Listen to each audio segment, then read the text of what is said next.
ಹುಬ್ಬಳ್ಳಿಯಲ್ಲಿ 4 ಅಂತಸ್ತಿನ ವಾಣಿಜ್ಯ ಕಟ್ಟಡ ಹೊತ್ತಿ ಉರಿದಿದೆ. ರಾತ್ರಿ ಏಕಾಏಕಿ ಬೆಂಕಿ ಕಾಣಿಸಿಕೊಂಡು ಧಗಧಗ ಅಂತ ಕಟ್ಟಡ ಹೊತ್ತಿ ಉರಿದಿದೆ. ಹುಬ್ಬಳ್ಳಿಯ ಮರಾಠ ಗಲ್ಲಿಯ ಸುಖಸಾಗರ ಬಿಲ್ಡಿಂಗ್ನಲ್ಲಿ ಬೆಂಕಿ ಕಾಣಿಸಿಕೊಂಡಿದೆ. ನೋಡ್ತಾ ಇದ್ದಂತೆ ಇಡೀ ಬಿಲ್ಡಿಂಗ್ ಸುಟ್ಟು ಕರಕಲಾಗಿ ಹೋಗಿದೆ.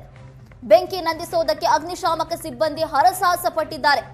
ಕೆಲಸ ಮಾಡುವ ಸಿಬ್ಬಂದಿ ಹೊರಗಿದ್ದರಿಂದ ಭಾರಿ ದುರಂತ ತಪ್ಪಿದೆ.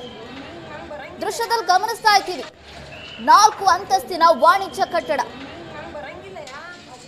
ಏಕಾಏಕಿ ಬೆಂಕಿ ಹೊತ್ಕೊಂಡಿದ್ದು ಧಗಧಗ ಹೊತ್ತಿ ಉರಿದು ಸಂಪೂರ್ಣ ಕಟ್ಟಡವೇ ಸುಟ್ಟು ಕರಕಲಾಗಿದೆ. ಅಷ್ಟಕ್ಕೂ ಬೆಂಕಿ ಹೊತ್ಕೊಳ್ಳೋದಕ್ಕೆ ಕಾರಣ ಏನು ಅಂತ ಇನ್ನೂ ಕೂಡ ತಿಳಿದು ಬಂದಿಲ್ಲ. ಶಾರ್ಟ್ ಸರ್ಕ್ಯೂಟ್ ಆಗಿರಬಹುದು ಅಂತ ಶಂಕಿಸಲಾಗ್ತಿದೆ. ಮತ್ತೊಂದು ಕಡೆ ಅಗ್ನಿಶಾಮಕ ದಳದ ಸಿಬ್ಬಂದಿ ಸ್ಥಳಕ್ಕೆ ಬಂದು ಬೆಂಕಿ ನಂದಿಸೋದಕ್ಕೆ ಹರಸಾಹಸ ಪಟ್ಟರು. ಯಾಕಂದ್ರೆ ಬೆಂಕಿಯ ಜ್ವಾಲೆ ಅಷ್ಟು ದೊಡ್ಡ ಪ್ರಮಾಣದಲ್ಲಿ ಇತ್ತು. ಸಂಪೂರ್ಣ ಕಟ್ಟಡಕ್ಕೆ ಬೆಂಕಿ ಆವರಿಸಿಕೊಂಡಿತ್ತು. ಹಾಗಾಗಿ ಬೆಂಕಿ ನಂದಿಸೋದು ಸ್ವಲ್ಪ ಕಷ್ಟನೇ ಆಗಿದೆ. ಇನ್ನು ಕೆಲಸ ಮಾಡ್ತಾ ಇದ್ದಂತ ಸಿಬ್ಬಂದಿಗಳೆಲ್ಲ ಕಟ್ಟಡದಿಂದ ಹೊರಗಿದ್ರು.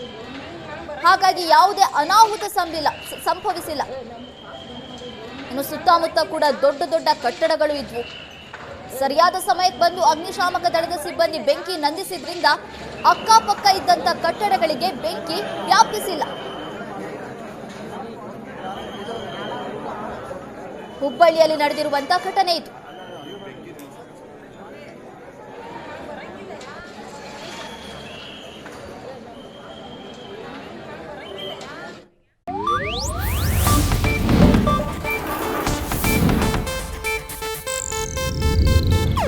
ಇದು ಏಷ್ಯಾನೆಟ್ ನ್ಯೂಸ್ ನೆಟ್ವರ್ಕ್ ಪ್ರಸ್ತುತಿ.